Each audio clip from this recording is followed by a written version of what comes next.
মোটা দাগে আমরা তিনটা কারণ চিহ্নিত করেছি। এক নাম্বার, এবার মাফিয়াতন্ত্র মুক্ত ছিল।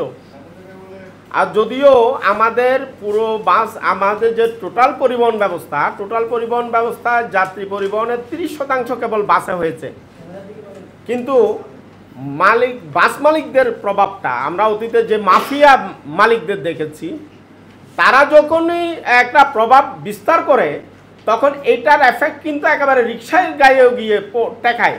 আমরা এটা কিন্তু এইবার লক্ষ্য করেছি। এবার মালিক সমিতির একটা প্রভাব মুক্ত ছিল, অন্যদিকে আইনশৃঙ্খলা বাহিনীর একটা আন্তরিকতা ছিল।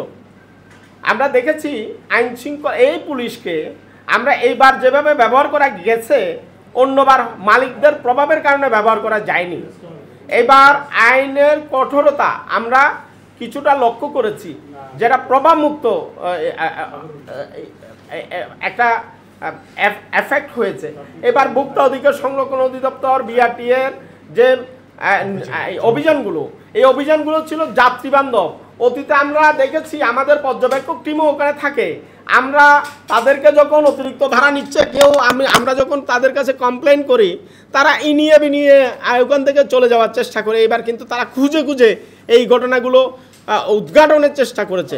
অর্থাৎ সরকারের যদি আন্তরিক থাকে, রাজনৈতিক প্রভাবমুক্ত থাকে, মালিক সমিতির প্রভাবমুক্ত থাকে, তাহলে একটা ইজ্জত স্বস্তিদায়ক হতে পারে। এটা এইবার আমরা খানিকটা লক্ষ্য করেছি। এই ধারাবাহিকতা যদি বর্তমান অন্তর্বর্তী সরকার অব্যাহত রাখে, আমি মনে করি সড়কের শৃঙ্খলা ফেরানোর ক্ষেত্রেও এটা কাজে লাগানো যেতে পারে।